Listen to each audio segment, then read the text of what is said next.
मनुष्य के जीवन में दुख ही दुख हैं और उसके इस दुखी जीवन के अनेक कारण हैं, लेकिन सबसे महत्वपूर्ण कारण यह है कि मनुष्य अपने पहले कभी घट चुकी घटनाओं की स्मृति में मनोवैज्ञानिक दृष्टिकोण से जकड़ा रहता है।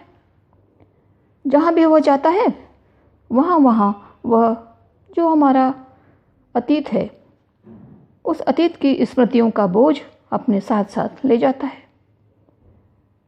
जो बीत गया है बीत गया, लेकिन होता क्या है कि मनुष्य उसे बोझ की तरह अपनी छाती पर हमेशा लादे रहता है और इस बोझ के रहते हुए मनुष्य कभी भी आनंदित और शांत जीवन नहीं जी पाता। लेकिन इसका अर्थ यह नहीं है कि हमारे रोज़ाना के जीवन में स्मृति का कोई महत्व नहीं होना चाहिए या स्मृति का अस्तित्व ही नहीं हो, क्योंकि स्मृति अगर न रही तो हम अपना नाम, घर, परिवार, अपना जो भी पेशा है हमारा, वही सब भूल जाएंगे और हमारा जीवन अस्त व्यस्त हो जाएगा। लेकिन मनोवैज्ञानिक स्तर पर मनुष्य को अपने सारे क्रियाकलापों में स्मृति को पूरी तरह मिटाने की आवश्यकता बताई गई है।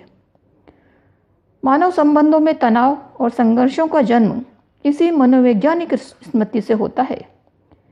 लेकिन स्मृति की शक्ति और भविष्य की आकांक्षा इतनी प्रबल होती है कि हमारे लिए भूत और भविष्य हमारे वर्तमान काल से कहीं अधिक वास्तविक और महत्वपूर्ण हो जाते हैं और हम जीवन में दुखों को ही आमंत्रित करते रहते हैं। तो प्रश्न उठता है कि इस स्मृति से कैसे निपटें, कैसे इस स्मृति को मिटाया जाए। स्मृति की उत्पत्ति और उसका बने रहना किससे होता है? इसका उत्तर स्पष्ट है, विचार से। विचार है स्मृति की उत्पत्ति है। अगर हम में विचार ही नहीं होंगे तो कोई स्मृति नहीं रहेगी। एक प्रकार से ये विचार ही स्मृति है। लेकिन अगर विचार नहीं होगा तो मनुष्य या तो पत्थर हो जाएगा या पशु। तो ये देखें कि विचार का जो रूप हमारे विकास को बाधित करता है, हमें पीछे की ओर ले जाता है, खुशियों को जीने से रोकता है, उस विचार को ही मिटाना होगा। और इस विचार को मिटा करके ही हम थोड़ा सकारात्मक सोच रखते हुए जीवन में आनंद को पा सकते हैं। एक ही सामान्य धारणा है। हमें बहुत गहरे मोक्ष में नहीं उतरना है, तो हमें इस स्मृति को मिटाना ही होगा जो हमें आनंदित होने से या सुखी होने से रोकती है। अभी हम मोक्ष की बात नहीं कर रहे हैं। तो प्रश्न यह है कि विचारों को कैसे मिटाया जाए, उन विचारों को कि जो हमें दुख की ओर ले जाते हैं।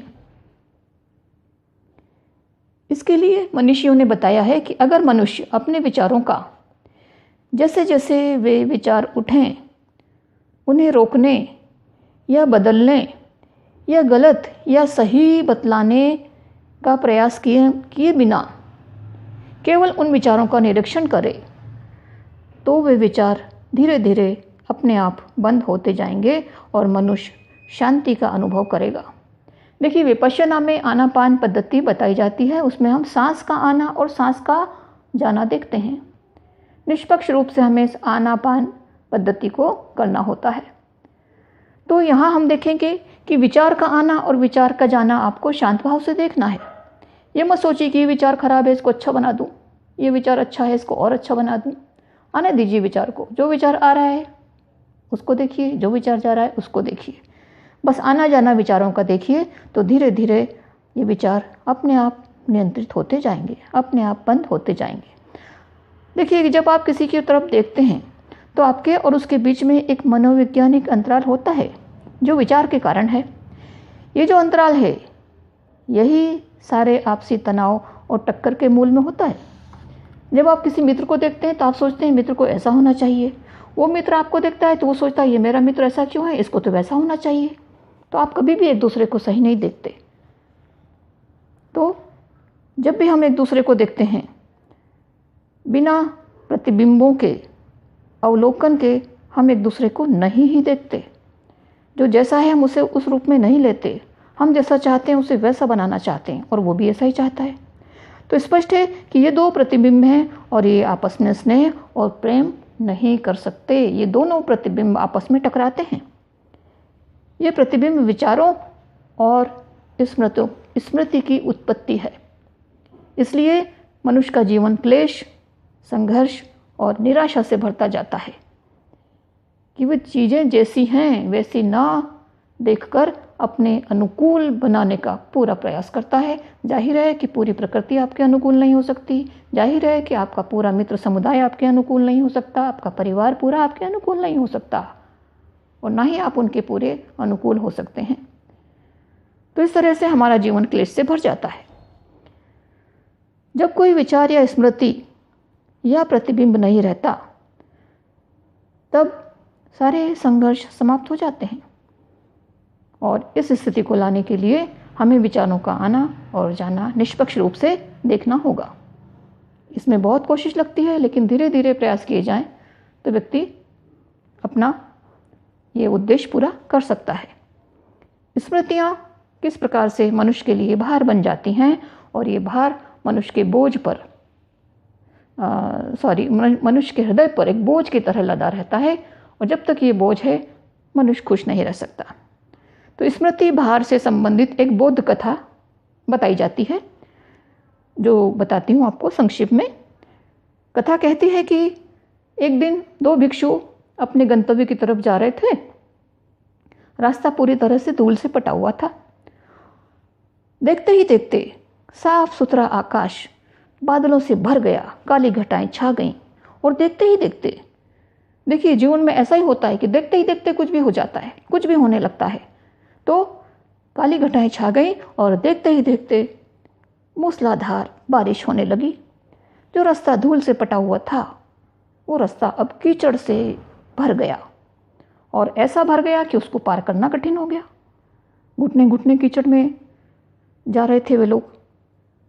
उन्होंने देखा कि उसी मार्ग पे उनके थोड़ा दूर एक युवा लड़की निरुपाय सी खड़ी थी। पार जाना चाहती थी लेकिन वो उस कीचड़ में पार नहीं उतर सकेगी, ऐसा उसे लग रहा था। दो भिक्षु में से एक युवा था और दूसरा काफी प्रौढ़ था। उस युवा भिक्षु ने देखा कि युवती को उधर जाना है और उसे छोड़ भी नहीं सकते वहां अकेला, क्योंकि रास्ता निरापद नहीं था।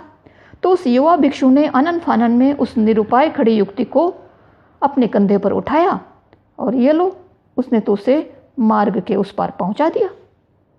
युवती ने उसके कंधे से उतरकर उसे धन्यवाद दिया, उसका आभार प्रकट किया और चली गई। अब ये दोनों भिक्षु भी अपने गंतव्य पर पहुंचे। गंतव्य पर पहुंच करके देखा कि प्रौढ़ भिक्षु काफ़ी नाराज था और वो कहे कि ये तुम क्या करते हो। वो युवा भिक्षु की आलोचना करने लगा, उसे कुछ कुछ कहने लगा कि तुम्हें शर्म आनी चाहिए, हम भिक्षु हैं और हमें स्त्रियों और ख़ास करके सुंदर और युवा स्त्रियों के संपर्क में आने की मनाही है। ये जानते हुए भी तुमने उस युवती को अपने कंधे पे उठाया, छी, तुमने बहुत गलत काम किया है। युवा भिक्षु ने उसकी तरफ देखा, हल्का सा मुस्कुराया, ओह वो लड़की, मैंने तो उसे उठाया भी और छोड़ भी दिया, किंतु बनते आप तो उसे अभी भी अपनी स्मृति में उठाए घूम रहे हो। तो ये बौद्ध कथा हमें बताती है कि स्मृति से हमें विमुक्त हो जाना चाहिए, तभी हम खुश जीवन जी सकेंगे, तभी आनंदमय जीवन की कोई झलक हमें हमारे जीवन में मिल सकेगी। तो ये छोटा सा वीडियो आज मैंने आपके सामने प्रस्तुत किया, आपको पसंद आया होगा। पसंद आया तो लाइक, शेयर और सब्सक्राइब करना मत भूलें। वीडियो देखने के लिए धन्यवाद।